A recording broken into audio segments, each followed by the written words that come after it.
a des publics qui ont un intérêt pour les métiers du monde rural en général, donc soit pour les métiers de l'agriculture, soit pour les métiers du service à la personne ou de la vente.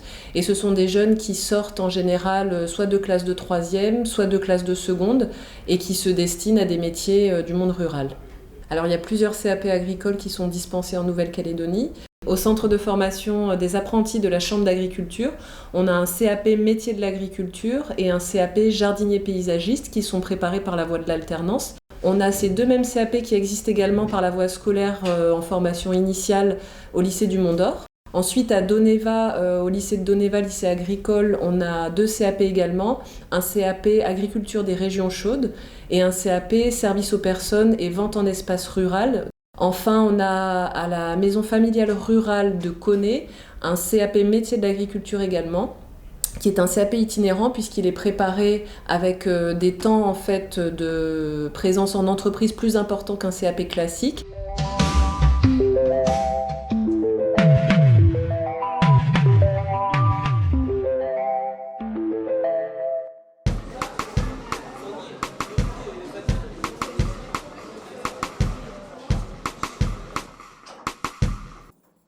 Depuis l'ouverture du lycée, il y a la formation de CAP agricole, donc un CAP jardinier paysagiste et un CAP métier de l'agriculture avec la spécialité horticulture, maraîchage et arboriculture. Cette formation, elle se fait en classe entière, donc ça veut dire à 24 sur les matières générales et après en demi-groupe sur les matières techniques. Sur la technique, on est beaucoup sur la parcelle. D'accord, sur la parcelle pédagogique où on va pratiquer des gestes professionnels. Donc pour les métiers de jardinier paysagiste, on va pouvoir faire donc de l'entretien, de la débroussailleuse, de la taille, de la tonte, du désherbage. Et puis on va aussi avoir le côté création. Donc la création, ça va être la pose de clôture, réalisation de maçonnerie paysagère, telle que la pose de bordure ou l'installation de dallage, pavage. Mais oui, mais il faut mettre non, mais ça, il faut d'abord voir si c'est à niveau les barres de fer. Oui, mais avec l'arrêt. Non, mais après on va mettre l'arrêt comme ça pour voir si... Pour le CAP métier de l'agriculture, les tâches qui vont être proposées, les activités qui vont être proposées seront plutôt donc, du semis, du bouturage, de la multiplication, toujours du désherbage, des récoltes aussi, puisqu'on va avoir quelques récoltes de plantes légumières ou fruitières.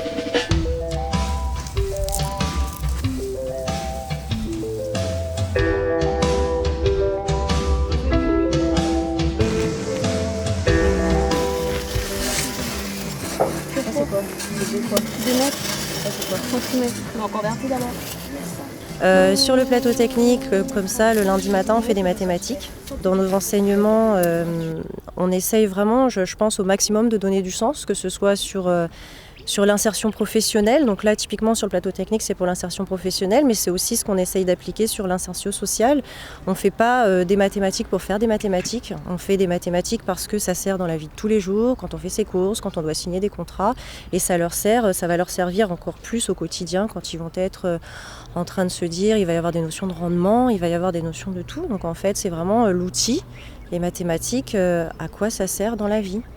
Par exemple, le cas concret aujourd'hui, ils étaient en train d'installer une dalle. La question du professeur de technique, c'est alors combien de dalles il faut pour recouvrir telle surface. Et voilà, alors les jeunes, on y va, comment on fait, qu'est-ce qu'on a vu, on applique. Bof, quand même. parce qu'elle est... Au niveau de la pluridisciplinarité, comme j'ai beaucoup de matières générales, je vais pouvoir aussi appliquer les maths dans l'insertion sociale. Au niveau des cours d'informatique, là par exemple, on a un projet sur le corps humain. Donc au maximum, on essaye de pratiquer la pluridisciplinarité. Je pense que l'idée c'est vraiment, comme je dis, de donner du sens à nos enseignements. J'aime bien tout ce qui est nature, tout ce qui est plantes. Parce qu'à la maison, je pratique beaucoup de jardinage. Ça fait que je me suis mis dedans parce que j'aime bien. C'est un des métiers que je vais faire plus tard. À la base, j'ai eu un problème de filière et tout. Et donc, je me suis dit pourquoi pas prendre le CAP agricole, ça pourrait m'intéresser. Et j'ai pris cette filière et au fur et à mesure, ça me plaît. Avant de choisir le CAP, j'ai voulu faire un bac pro au lycée Michel Rocard, un bac pro gestion des milieux naturels et de la faune. comme ils ne m'ont pas accepté, ça fait que je suis venue ici. Et voilà.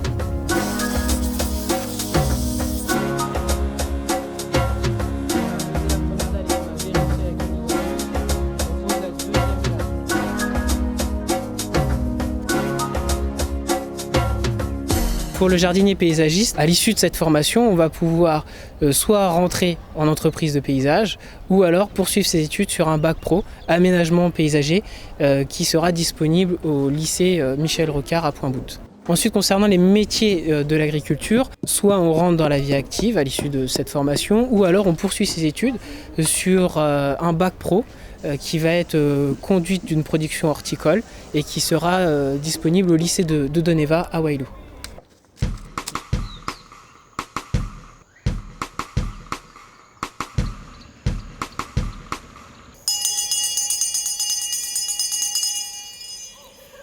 Le lycée agricole de Doneva est spécifique parce qu'il est déjà de confession protestante, donc sous contrat avec le ministère de l'Agriculture.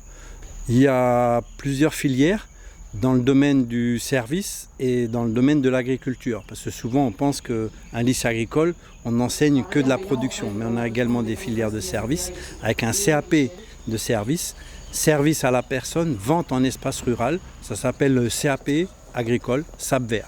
Le CAPA SAP-Vert. Et un bac pro, donc un bac professionnel, service à la personne et au territoire. On l'appelle également le bac pro SAPAT. Et donc on a la filière agricole avec deux diplômes, le CAP agricole, agriculture des régions chaudes, qui a été conçu spécifiquement pour les pays de régions chaudes, donc pour les DOM et les TOM.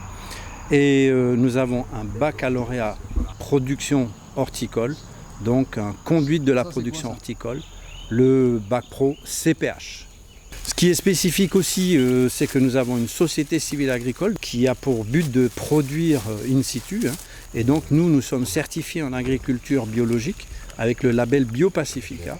Donc ça rentre dans une des missions de l'enseignement agricole qui est celle d'avoir du développement extérieur, du développement local, participer au développement local.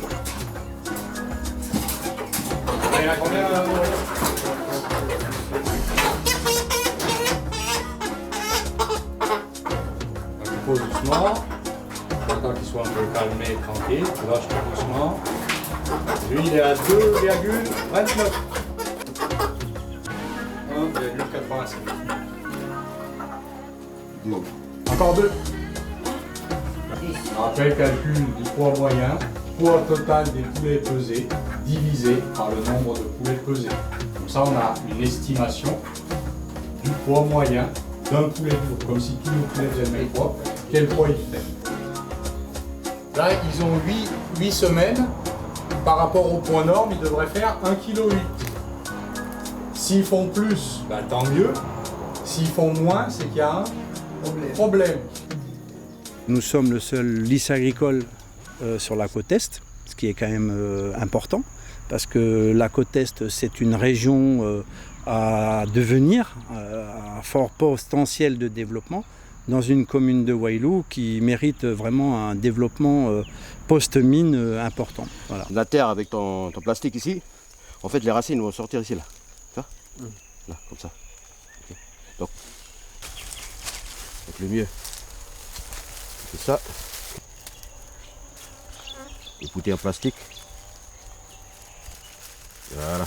On roule bien. Bien. Ok. Ça. Tu vois, il y a des racines qui commencent à sortir. Au bout de 3 mois, tu peux le sevrer, couper la branche et le mettre directement dans un poussin.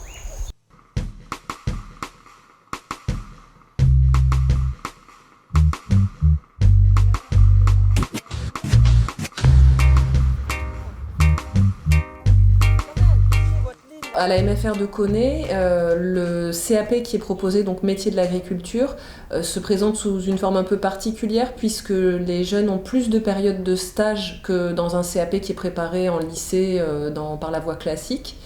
Par ailleurs, les jeunes tournent entre les 4 MFR du territoire, donc ils ont la chance de pouvoir découvrir des territoires et des agricultures qui sont différentes, puisque entre Bélep, Puebo, Poindimié et Koné, on a différents types d'agriculture, différents types d'emplois aussi qui sont accessibles.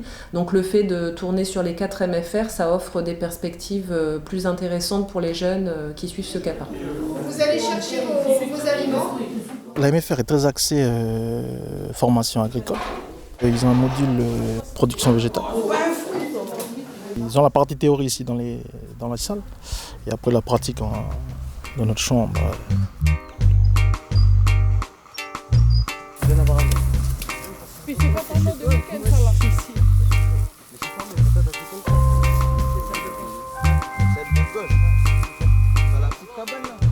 Là, ici, qu'est-ce que c'est que ça là? Chocolat. Chocolat, il y en a combien là? 2. 3. 3 de la même. Si vous regardez avec les fleurs, ça attire quoi? Les abeilles. Les abeilles. Je les laisse aussi, c'est par rapport à les abeilles. D'accord?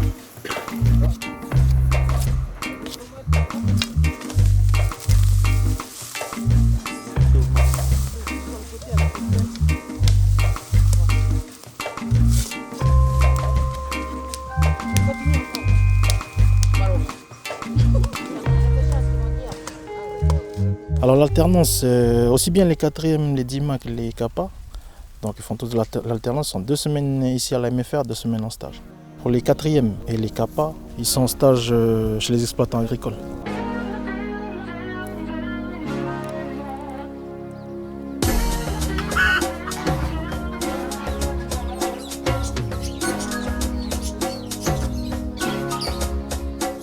Après le CAP, alors 2 possibilités, soit une insertion directe pour des jeunes qui voudraient travailler en tant que salariés dans le monde agricole ou dans les services à la personne ou la vente, ou alors évidemment une poursuite d'études, puisque au lycée agricole de Doneva et au lycée de Pointe-Boute, il y a différents baccalauréats professionnels qui peuvent être préparés en intégrant une classe de première directement si le jeune a obtenu son CAP.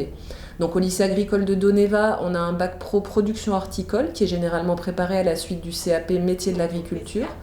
Et au lycée agricole de Pointe-Boute, on a une classe de baccalauréat professionnel SAPAT, donc service aux personnes et aux territoires, qui peut être fait à la suite du CAPA SAP-Vert. Et on a également des classes différentes de bac pro agricole qui peuvent être intégrées, donc notamment un bac pro aménagement paysager qui peut être préparé à la suite du CAP jardinier paysagiste au lycée du Mont d'Or ainsi qu'au CFA de la Chambre d'agriculture. T'es India Angela. Angela.